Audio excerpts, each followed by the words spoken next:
நீங்கள் சொஸ்தமடையும்படிக்கு உங்கள் குற்றங்களை ஒருவருக்கொருவர் அறிக்கையிட்டு ஒருவருக்காக ஒருவர் ஜெபம் பண்ணுங்கள்.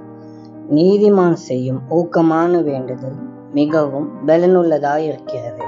யாக்கோபு 5:16.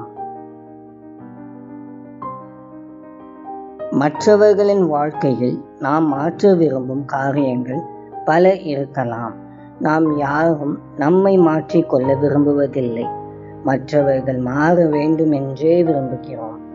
உண்மையில் அவர்களை மாற்ற நம்மால் முடியாது. ஆனாலும் நாம் அவர்களுக்காக ஜெபிப்பதன் மூலம் மற்ற மனிதர்களில் தேவன் தமது கிரியை செய்வதை எதிர்பார்க்கலாம்.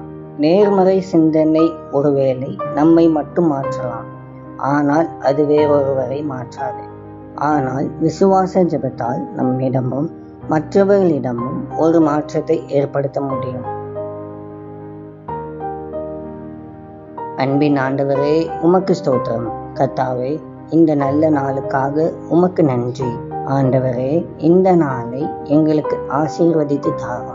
நீர் எங்களோடு இருப்பதற்காக நன்றி. கர்த்தாவே, நாங்கள் மற்றவர்களுக்காகவும் எங்களுக்காகவும் ஊக்கமாக ஜெபிக்க எங்களுக்கு உதவி செய்யும். இயேசுவின் மூலம் ஜெபிக்கிறோம் பிதாவே.